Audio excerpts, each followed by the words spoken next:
Hello friends, this is Manoj Shukla. स्वागत करता हूं आप सभी का इस अद्भुत चैनल पर जिसका नाम है गायत्री एजुकेशन क्लासेस। नाम ही एजुकेशन है। दोस्तों देखिए, आज इधर उधर की बात बिल्कुल नहीं करनी है, जो कि हमेशा भी नहीं करते अपन। आपको मालूम है कि आपका मध्य प्रदेश यानी कि व्यापम का जो पेपर है ग्रुप 2 का सब ग्रुप 4 जो कि जनवरी के एंड में होना है, ठीक है, और कांस्टेबल आई गई है।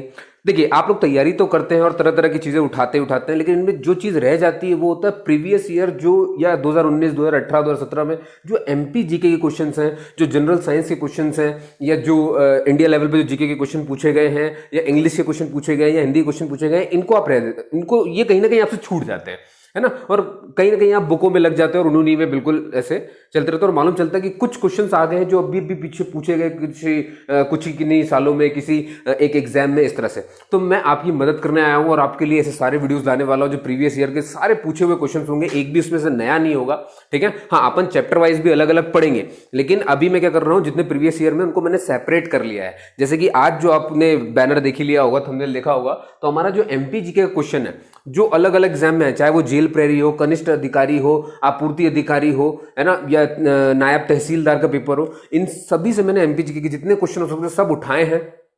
जो कई पार्ट में बना हुआ, क्योंकि एक पार्ट में ज्यादा हो जाता है ना, फिर वो आपको याद भी नहीं रहा तो मतलब मजा नहीं आता। तो आपको क्या करना है, आपको मेरे साथ सिर्फ बने रहना है। मैं ऐसा खूब सारे पार्ट निकाल कर जितने उसमें क्वेश्चन होंगे वो सारे के सारे आपको करवा दूंगा। तो आपके पास एक और पेन पेपर लेकर के बैठो, इनकी नोट्स बना लो फटाफट से, ठीक है। मेरे हाथ में आप ये पेपर देख रहे होंगे, यहाँ पर मैंने इंग्लिश में क्वेश्चन लिख के रखे हुए हैं, ठीक है। सारे प्रीवियस ईयर के हैं दोस्तों, कुछ जेल प्रेरी के होंगे, कुछ होंगे नायब तहसीलदार के, जैसे मैंने आपको कहा। मतलब हर एग्जाम से जितने भी व्यापम करवाता है उन सबको अपन ने उठा लिया है। आपकी एमपीपीएससी भी आने वाली है, अप्रैल में होना है उसका पेपर, तो उसके लिए भी आपको बेनिफिशियर हो जाएगा, बिल्कुल, है ना। कि देखो क्या क्या जो क्वेश्चंस है जो बुक में नहीं होते और ये ढूंढ ढूंढ के बना लेते हैं, तो ये सिर्फ प्रीवियस ईयर से ही मिल सकता है और इससे आपको आइडिया लग सकता है कि अब नया क्या पूछा जा सकता है। क्लियर है? तो चलो, बहुत बातें हो गई, फटाफट से मैं लेक्चर स्टार्ट कर रहा हूं। सुनो मुझे ध्यान से। देखिए, पहला क्वेश्चन आपके सामने लिखा हुआ है, ये जेल प्रहरी का है क्वेश्चन, है ना, कईयों को पता भी होगा इसका answer. Name the city in MP where the Dhrupad Samaroh is held annually, ठीक है। आपको वो ये चार ऑप्शन है, उज्जैन, भोपाल, जबलपुर और इंदौर। आपको बताना है कि ध्रुपद समारोह हर साल कहां मनाया जाता है। कहां मनाते हैं भैया, सबको पता होना चाहिए। इसका आंसर है भोपाल में, है ना, भोपाल। पखावज एक, जो आपको मालूम ही है, पखावज एक यंत्र जो बजाने का होता है।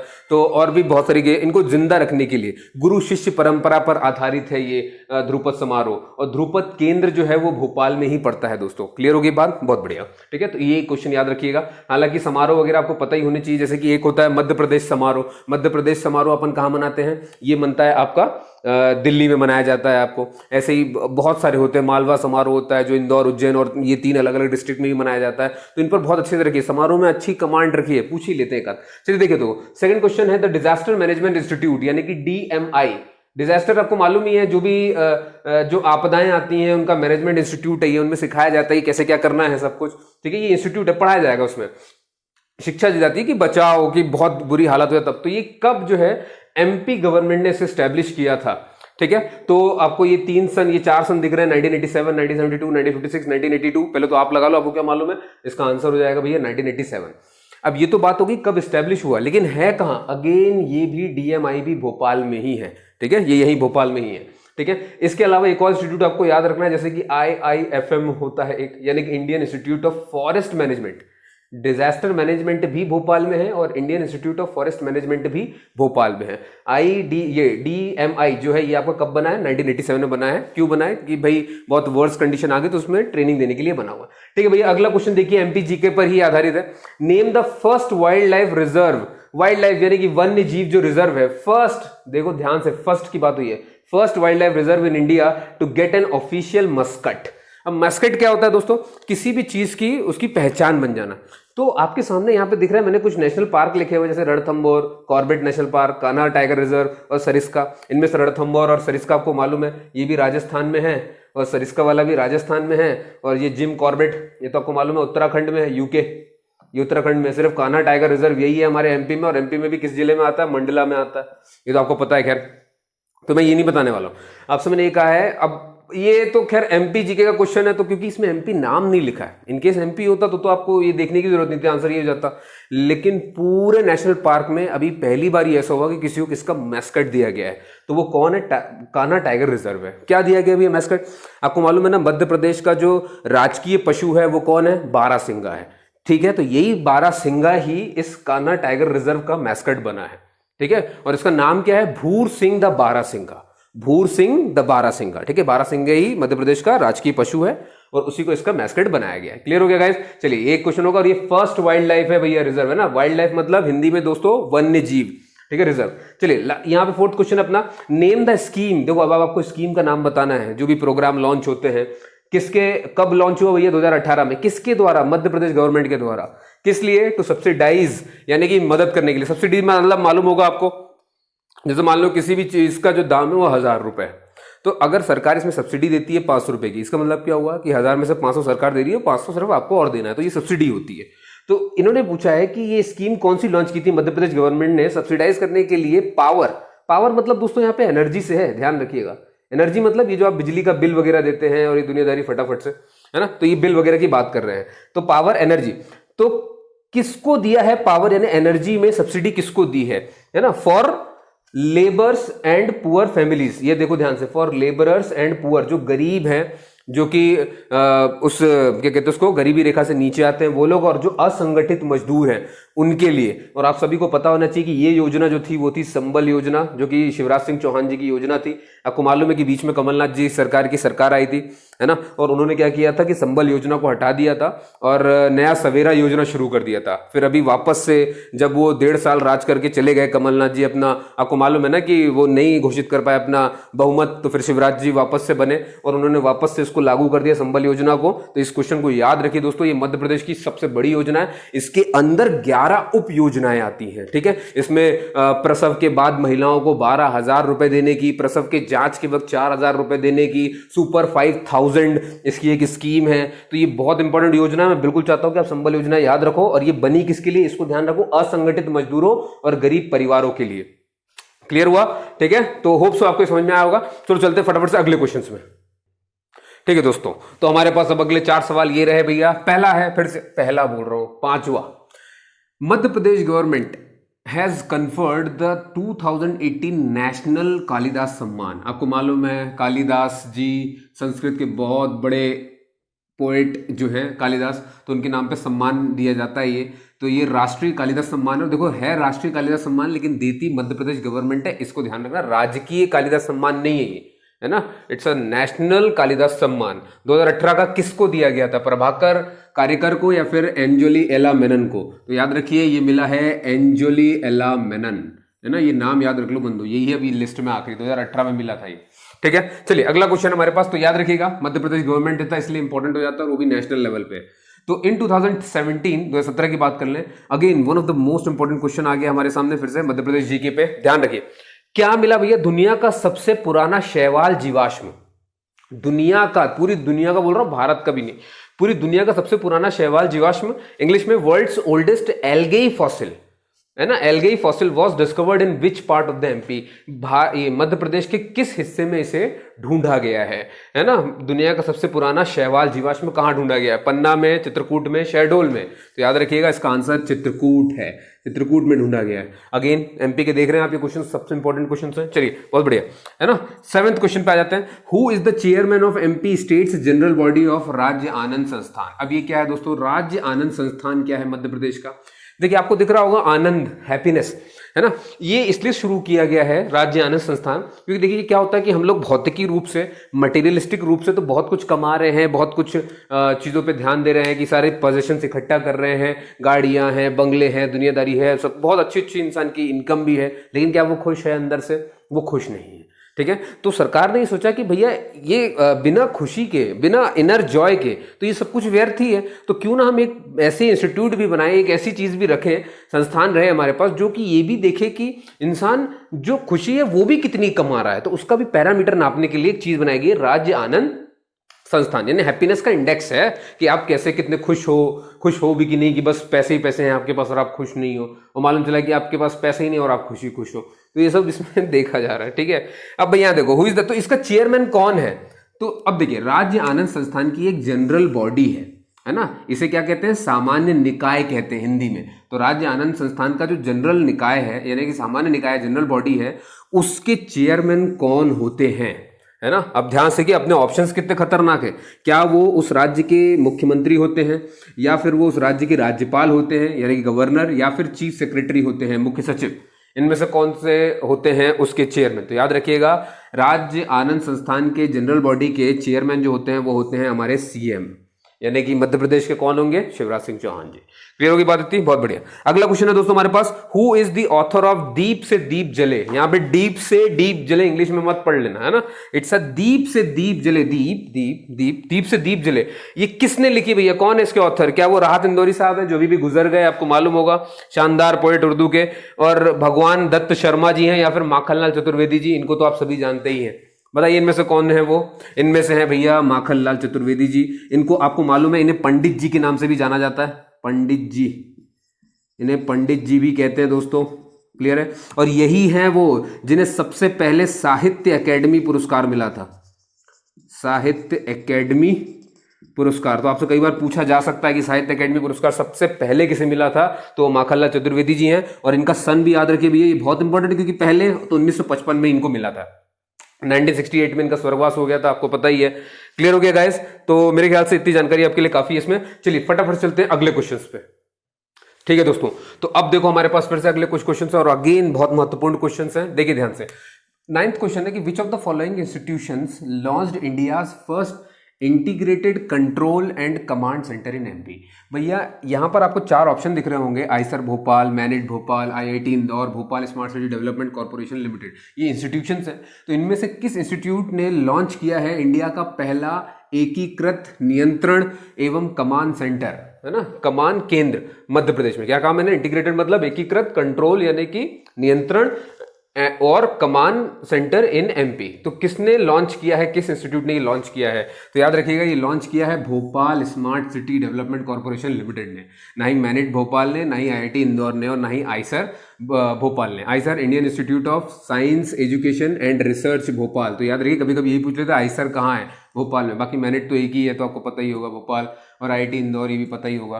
क्लियर है? तो ये याद रखना है कि ये किसने लॉन्च किया, इंडिया का पहला है दोस्तों, इस पर बहुत फोकस किया करो। ये इंडिया का पहला, एमपी का पहला नहीं बोल रहा हूं, integrated control and command centre है ये, तो ये इन्होंने किया है। ठीक है, अगला क्वेश्चन हमारे पास, तो which of the following states, इनमें से कौन सा ऐसा राज्य है छत्तीसगढ़, मध्य प्रदेश, बिहार और यूपी में से हैज नॉट ज्वाइंट वेंचर्ड, जिन्होंने ज्वाइन नहीं किया था बाण सागर डैम प्रोजेक्ट को, यानी कि बाण सागर बांध परियोजना। तो बाण सागर बांध परियोजना को इनमें से कौन से राज्य ने ज्वाइन नहीं किया है? तो याद रखिएगा हमेशा सीजी ने ज्वाइन नहीं किया है, बाकी एमपी, बिहार और यूपी ने इसे ज्वाइन किया हुआ है। ये इनका ज्वाइंट वेंचर्ड है बाण सागर बांध परियोजना, यानी कि बाण सागर डैम प्रोजेक्ट। क्लियर होगी बात? सीजी नहीं, बस तो याद रखिएगा, क्वेश्चन बहुत इंपॉर्टेंट है, पूछा हुआ क्वेश्चन है। 11th क्वेश्चन है कि MP irrigation efficiency improvement project, इसको अंडरलाइन कर रहा हूं, बहुत ध्यान सुनिए। मध्य प्रदेश, इरिगेशन मतलब सिंचाई, एफिशिएंसी मतलब क्षमता, इंप्रूवमेंट मतलब सुधार, प्रोजेक्ट मतलब परियोजना। क्या हो गया? मध्य प्रदेश सिंचाई क्षमता सुधार परियोजना। मध्य प्रदेश सिंचाई क्षमता, सिंचाई की जो क्षमता है हमारी उसमें सुधार लाने की परियोजना चल रही है। सिंचाई की जो हमारी क्षमता है, एफिशिएंसी, इसको सुधार करने की परियोजना चली है। तो फोकसेस ऑन, तो ये जो सुधार प्रोजेक्ट चल रहा है ये फोकस करता है on which of the following irrigation system, कौन से सिंचाई सिस्टम पर ये फोकस करता है, कौन से इरिगेशन सिस्टम पर ये हमने लागू किया हुआ है या किस पर ये चल रहा है? क्या वो सागर नदी सिंचाई परियोजना है, या ओमकारेश्वर सिंचाई परियोजना है, या बुंदला सिंचाई परियोजना है, या फिर कुंडालिया है? तो इसका आंसर है कुंडालिया। अब दोस्तों देखो, ये कुंडालिया आपको बिल्कुल पता होना चाहिए, ये वो बांध है, ये एक बांध है कुंडालिया, कहां पर है कई बार पूछ लेंगे। अब क्यों पूछेंगे? क्योंकि 2018 में ही बनके तैयार हुआ है। इसका शिलान्यास 2015 में शिवराज सिंह चौहान ने ही रखा था, 2015 में इसका उद्घाटन किया था, 2018 में ही अभी ये लगभग बनके तैयार है। अब तो दोस्तों 2018 में बना है, और इसका नाम क्या है? कुंडालिया। है कहां पर? ये राजगढ़ में है, इस बात का बहुत अच्छे ध्यान रखिए, राजगढ़ में है, राजगढ़ में ये बना हुआ है। लेकिन कभी कभी नदी पूछ लेता है कि किस नदी पर बना है, तो याद रखिए काली सिंध नदी पर ये बना हुआ है। तो काली सिंध नदी पर बना, अब काली सिंध तो आगर मालवा और इसमें दोनों है, तो आप ये ध्यान रखिएगा राजगढ़ में ये कुंडालिया बांध बना हुआ है और काली सिंध नदी पर बना हुआ है। लेकिन ये बेनिफिट करेगा दो डिस्ट्रिक्ट को, एक तो राजगढ़ को तो करेगा ही करेगा, आगर मालवा को भी करेगा। क्लियर होगी इतनी बात, है ना? राजगढ़ में बना है, और इसका नाम क्या रखा गया है? अटल सागर बांध। ये भी ध्यान रखिएगा, इसका नाम रखा गया है अटल सागर बांध। क्लियर हो गया। तो कुंडालिया बांध को ही अटल सागर बांध कहते हैं, राजगढ़ में बना हुआ है, 2018 में बनकर तैयार हो गया। काली सिंध नदी पर बना हुआ है, कहां से कुंडालिया, कहां से काली सिंध, आगर मालवा क्या कहते हैं राजगढ़, दोनों को ये बेनिफिट करेगा। ठीक है, अगला क्वेश्चन है दोस्तों, होप्स आपको समझ में आ गया होगा, बहुत इंपॉर्टेंट क्वेश्चन है, अपने पास इनको याद रखिए अच्छे से, है ना। 2 परियोजनाओं पे मैं बात कर चुका हूं, एक ये चल रहा है बाणसागर डैम और ये अभी कुंडालिया जो है आपका, क्लियर है। अगला है हमारे पास दोस्तों खाली स्थान, यानी कि fill in the blanks has been selected, इनमें से कौन सा सिलेक्ट हुआ है भीमबेटका और खजुराहो में से, है ना, for the development in MP, MP में डेवलपमेंट के लिए भीमबेटका और खजुराहो में से किसको सिलेक्ट किया गया है मिनिस्ट्री ऑफ टूरिज्म के द्वारा, पर्यटन मंत्रालय के द्वारा, और किसके अंतर्गत इन दोनों में से किसका जो है डेवलपमेंट करने वाले हैं, और वो किसके अंतर्गत होना है, the iconic tourist sites development project, ये जो है ये प्रोजेक्ट है द आइकॉनिक टूरिस्ट साइट, दिख रहा है आपको, टूरिस्ट साइट के डेवलपमेंट प्रोजेक्ट है। तो इसके तहत मध्य प्रदेश का इनमें से कौन सा वाला चुना गया है पर्यटन मंत्रालय द्वारा डेवलप करने के लिए, तो कौन सा है दोस्तों, क्या वो भीमबेटका है कि खजुराहो, तो याद रखिएगा इसका आंसर खजुराहो है, ठीक है, खजुराहो है इसका, क्लियर हो गया। चलिए आइए चलते फटाफट से अगले क्वेश्चंस में। तो ठीक है दोस्तों, आ जाओ अगले क्वेश्चन फिर से इंपॉर्टेंट पे। नंबर 13 है, Indian institute of forest management IIFM is located in which district of MP, मतलब भैया IIFM जो है वो मध्य प्रदेश के कौन से डिस्ट्रिक्ट, कौन से जिले में आता है, अब भी थोड़ी देर पहले ही बताया था, भोपाल में ही आता है, भोपाल में ही मैंने IIFM भी है आपको बता चुका हूं। अभी अपन ने पढ़ा था DMI डिजास्टर मैनेजमेंट इंस्टीट्यूट, ये भी पढ़ लिया, और यहाँ पर IISCR ये भी आपको मैंने बता दिया। ये सारी चीजें कहाँ पर है, यहीं पे मैनेड है, क्लियर है गाइस, है ना, ये सारे इंस्टीट्यूट्स यहीं भोपाल में पड़े हुए हैं, क्लियर है, बहुत बढ़िया। तो इसका आंसर भी क्या है, IIFM भोपाल में है। 14th क्वेश्चन है दोस्तों, बिना टाइम वेस्ट के जल्दी करेंगे, कड़कनाथ मांस मीट, कड़कनाथ आपको मालूम है ना, कड़कनाथ क्या है, कई बार तो ये पूछ लेता है कौन सी चीज है, कड़कनाथ क्या है, मुर्गी है, मुर्गा, ठीक है। कड़कनाथ, कड़कनाथ का मतलब क्या होता है, इस वर्ड का मतलब क्या होता है, स्ट्रॉन्ग, ठीक है, कड़कनाथ का मतलब होता है स्ट्रॉन्ग। तो दोस्तों ये एक चिकन की, एक मुर्गी की प्रजाति होती है कड़कनाथ, ये बिल्कुल ब्लैक कलर की होती है, ब्लैक कलर की, ठीक है, ब्लैक कलर की होती है, ये इतनी ब्लैक होती है कि इसका ब्लड और इसकी बोन दोनों ब्लैक कलर की होती हैं। आप सोच रहे हो, इसका ब्लड भी ब्लैक कलर का है और इसकी बोन भी ब्लैक कलर की है पूरी, और दिखती भी पूरी प्योर ब्लैक और बहुत एग्रेसिव नेचर की ही होती है कड़कनाथ। कड़कनाथ का मांस बहुत महंगा मिलता है। अब ऐसा क्यों होता है, क्योंकि इसका एग जो है वो बनने में काफी टाइम लेता है, मैच्योर होने में, है ना, बाकी जो है उनको टाइम लगेगा, इसको 6 महीने के आसपास कुछ लग जाते हैं, है ना। इसमें एक तो इसके मांस में क्या खासियत होती है, क्यों इतनी चीजें चल रही है, अब तो इसको GI टैग तक दे दिया भैया, ये देखो, है ना, ज्योग्राफिकल इंडिकेटर तक बना दिया। लेकिन कहाँ का बनाया गया है दोस्तों, तो कहाँ का बना है, सागर या झाबुआ में से ही, तो ये झाबुआ और धार में ही ये बहुत पाया जाता है, 800 स्क्वायर फीट के एरिया में, वहां पर आपको बहुत मिलेंगे ये, ठीक है, झाबुआ में, झाबुआ और धार में बहुत मिलते हैं। तो खासतौर पे इसे GI टैग बनाया गया है झाबुआ जिले का, है ना। अब ये मतलब ये वाली चीज झाबुआ की पहचान बन गई है, क्या, कड़कनाथ का मांस जो वहां पे मिलता है, मैंने क्या कहा, पूरा काले रंग का होता है, उसके ब्लड भी काला होता है, उसका बोन भी काला होता है, कभी कभी इसका साइंटिफिक नेम पूछ ले, क्योंकि अब तो GI टैग बन गया है और MP में है, सबसे इंपॉर्टेंट बात, तो आपको साइंटिफिक नेम याद रखना है, गैलस डोमेस्टिकस, लिख लेना, नोट कर लेना, 2-3 बार पढ़ लेना, गैलस डोमेस्टिकस, क्लियर हो गई इतनी बात, है ना। और हमारे जो राजकीय पशु है उसका क्या है, स्वैम्प डियर कहते हैं उसे, है ना, भूर सिंह दा भूरा जो मैंने बताया था आपको, उसे क्या बोलते हैं भैया, स्वैम्प डियर कहते हैं, ये ध्यान रखिएगा, स्वैम्प डियर है वो, ठीक है, बहुत बढ़िया। गैलस डोमेस्टिकस हो गया, तो आप समझ गए GI टैग इसको झाबुआ का मिला हुआ है, क्लियर, बहुत बढ़िया। चलो आजा अगले क्वेश्चन पे फटाफट से। तो अच्छा, इसे काली मासी भी कहते हैं, ब्लैक चिकन, कड़कनाथ को ही ब्लैक चिकन भी कहा जाता है, ये तो आपको मालूम हो गया, और इसे काली मासी भी कहते हैं, काली मासी, है ना, ये सारे नाम इसी के हैं, इसी को साइंटिफिक नेम गैलस डोमेस्टिकस, ब्लड सब बिल्कुल ब्लैक। मैंने बता दिया आपको क्यों इतना फेमस है इसका मांस, क्योंकि इसमें प्रोटीन ज्यादा होता है इसके मांस में और फैट बहुत कम होता है, इस वजह से, इसलिए तो स्ट्रांग है कड़कनाथ, कड़क स्ट्रांग, ठीक है। अब ये मत देखना कि मैंने भी ब्लैक पहना हुआ है, अब यहां देखो, तो तुम उसका अगला नाम रख दो यहाँ पे, ब्लैक शर्ट भी ब्लैक, मुझे भी कड़कनाथ बना दो। ध्यान से देखो भैया, अगला क्वेश्चन है 15 हमारा, इंडियाज ओनली मैकेनाइज्ड का मतलब मशीनीकृत डायमंड खदान, भारत की बोल रहा हूं मैं, पूरे भारत की मशीनीकृत डायमंड की जो खदान है लोकेटेड है कहां, किस जिले में, मध्य प्रदेश के। तो आपको मालूम होना चाहिए ये पन्ना में ही है, सागर वागर में नहीं है कहीं पर भी। और वो भी मशीनीकृत, और इंडिया की सिर्फ एकमात्र है और कहीं नहीं है मशीनीकृत डायमंड खदान हमारी, मशीनीकृत, तो वो पन्ना में है दोस्तों। क्लियर हो गया। चलो 16 क्वेश्चन देख लो। Name the Dhrupad artist. देखो ध्रुपद तो मैंने आपको बता दिया, ध्रुपद समारोह जो है भोपाल में बनता है, ये आप समझ चुके हैं, उसका केंद्र यहीं पर है ना, और गुरु शिष्य परंपरा पर ये चीज चलती है, ये भी आपको मालूम है। अब हमारा क्वेश्चन ये है, तो इनको आपको याद रखना है कि ध्रुपद के जो आर्टिस्ट है इनका नाम याद रख लो, गुंदेचा ब्रदर्स। गुंदेचा ब्रदर्स है, मतलब दो भाई हैं, है ना, उमाकांत और रमाकांत। उमाकांत और रमाकांत। ये नहीं कि आप सिर्फ गुंदेचा पढ़ के चले जाओ और कभी आपसे पूछ ले कि गुंदेचा ब्रदर में से 4 ऑप्शन में से कौन सी जोड़ी नहीं है, तो आपको पता ही ना हो। तो याद रखिए दोनों भाइयों का नाम उमाकांत और रमाकांत है। ये दोनों के दोनों ध्रुपद शैली के गायक हैं, है ना, ध्रुपद शैली में इनका जो हाथ चलता है, गाना वाना गाते हैं ये उसी में।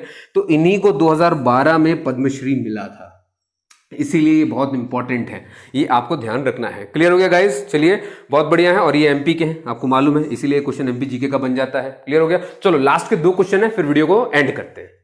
ठीक है दोस्तों, अब आओ देखो यहाँ पे फटाफट से लास्ट के 2 क्वेश्चन हमारे पास एमपी जीके पर, फिर अगले पार्ट में आएंगे, उसमें और डिस्कस करेंगे। ठीक है, तो सारे आपके पास पुराने क्वेश्चन हो जाएंगे, फिर आपको नए पढ़ने हैं जो आप पढ़ ही रहे हो, है ना। मैं आपको कुछ और दे दूं जो ना निकले आपके हाथ से, इनमें से कुछ भी क्वेश्चन आ सकता है। ठीक है, चलो देखो, क्योंकि ये है इंपॉर्टेंट।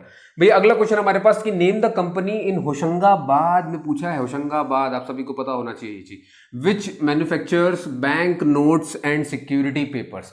उस कंपनी का नाम बताइए जो होशंगाबाद में है, जो कि मैन्युफैक्चर करती है बैंक नोट, बैंक के जो नोट होते हैं और जो सिक्योरिटी पेपर्स होते हैं उनका मैन्युफैक्चर करती है। तो क्या वो करेंसी नोट प्रेस है या फिर वो सिक्योरिटी पेपर मिल है? इनमें से कौन सा है दोस्तों? तो याद रखिए होशंगाबाद में है सिक्योरिटी पेपर मिल, और यही मैन्युफैक्चर करती है बैंक नोट और यही मैन्युफैक्चर करती है सिक्योरिटी पेपर्स। क्लियर हो गया गाइस, बस इतना याद रखिएगा, होशंगाबाद।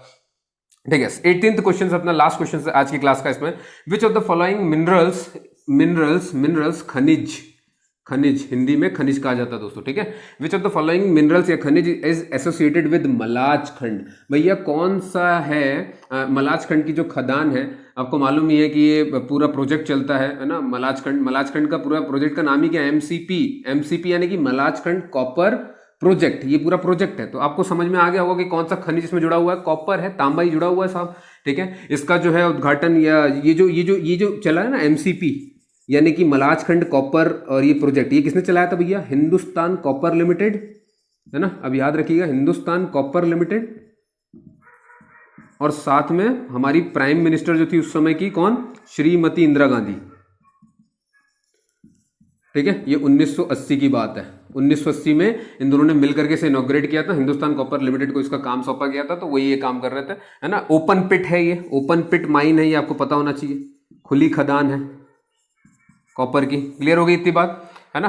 तो होप सो कि आपको ये क्वेश्चन समझ में आए होंगे दोस्तों जो मैंने आपके लिए कहे। ठीक है, तो मेरा आपसे ये अनुरोध है कि देखिए आपको इस वीडियो में बने रहना है ना, और भी मैं ऐसे पार्ट्स निकालूंगा। ये वीडियो तो खत्म हो गया, इसमें क्या बने रहोगे। ठीक है, इनमें से कोई भी चीज आपको डाउट हो जाए, है ना, देखिए ये क्वेश्चंस कैसे लगे आपको दोस्तों, प्लीज मुझे कमेंट करके नीचे बताइएगा। और आपको अगर ऐसे वीडियो बिल्कुल चाहिए तो मुझे प्लीज श्योर बताओ। अभी इसके बाद ये तो सिर्फ एमपी जीके पर था, आपके पुराने पेपर जो है अपने व्यापम के, उनमें से मैं अभी इंडिया लेवल पे जो जीके क्वेश्चंस हैं उनके लिए भी सीरीज पूरी निकालूंगा। तो आपके सारे पुराने पेपर्स की जो है वो बिल्कुल हेडेक खत्म कर दूंगा कि उसमें क्या। उसी तरह से मैं इंग्लिश का भी वीडियो लाऊंगा और हिंदी ग्रामर के जितने क्वेश्चन होंगे उन सबका वीडियो लाऊंगा, तो आपको सारे अलग अलग मिल जाएंगे। तो आपको पुराने पेपर से निजात मिल जाएगी, और व्यापम में जो भी जैसा भी क्वेश्चन है पुराने से तो आप बच गए। फिर आपको बस अब जो नया है उनको आपको सॉल्व करना होगा, जो आप करते ही रहते होंगे। क्लियर हो गई बात? उस पुराना आपके साथ एक प्लस में रहेगा, इनमें से कुछ आ गया तो आपके लिए पॉइंट ही है, और आता ही है, आपको पता ही है। क्लियर है गाइस? तो होप सो कि ये वीडियो बहुत अच्छी लगी होगी, आपने मुझे इतनी देर तक सुना उसके लिए बहुत बहुत धन्यवाद। तो ठीक है क्लास, मिलते हैं अगले वीडियो में, अगले पार्ट में, इसके सेकंड पार्ट में। जय हिंद।